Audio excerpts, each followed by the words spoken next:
Hello, and welcome back to Tidbit of Torah.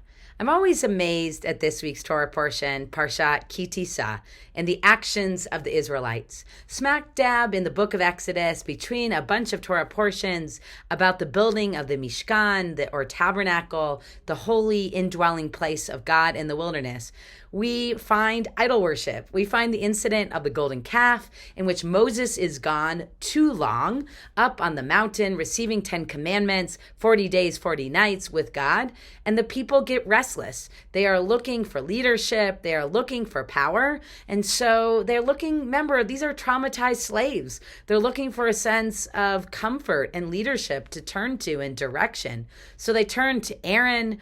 And Aaron, hesitantly trying to be sort of like the people's person, invites everyone to give him their gold earrings.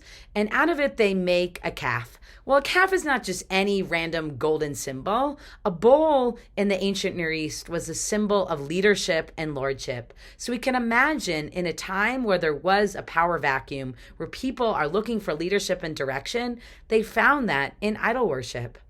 What do we learn from this week's Torah portion? Well, we learn that when there is a power vacuum, people will create leadership. And so as leaders, or even as people in relationship, we have to know what is too long to stay away, or to not be in touch, or to not give information, or to be present. And that goes with our children, that goes in our organizations, that goes in our lives. Secondly, we learn that relationships are messy.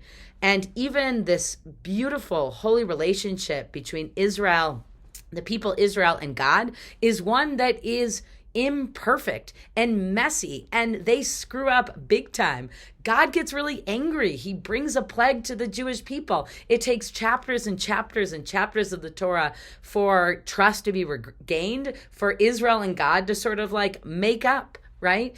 And so I think there's a normalization that our relationships are not all Valentine's Day perfection. It's okay when things go wrong. What's important is not running away and hiding up on the mountain, but being able to communicate.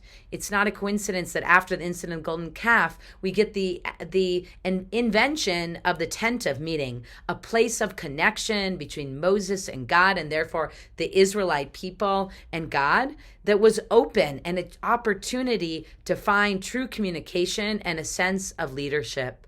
And so in all of our relationships, when we want to do the work to be in that relationship, which we don't always do, and sometimes that's a holy choice too, but we can see that even the Israelites and God had challenges. They got angry, but they knew that at some point, in order to make a holy relationship, like a marriage or like a relationship to a child, or really important friendship or relationship at work, one that we really value in our life work, we have to know, number one, how long is too long to spend time apart, and the importance of closeness physically, but also just being able to show one that we are in their life and we care about them. Number two, knowing that it's okay to get angry, but it's how we communicate through it. And number three, knowing how important it is to honor each and every person's gifts within that relationship. When people made the golden calf, they all contributed the same gold to make that. In contrast, when the people built the Mishkan, each and every person brought their own unique gift, whether it was a stone or yarn or wood or some other thing that their heart moved them to give. So in order to create a community where there's not a leadership vacuum, where people are involved and invested, it involves getting to know people, knowing who, young and old, what are the gifts that people can bring, and inviting them to do so. And in doing so, we're able to move past the moments, the inevitable times where we screw up, and to be able to be in a lasting relationship, one that is imperfectly perfect, but also productive and meaningful, and a sense of safety and security for all of us when we need it. Shabbat Shalom.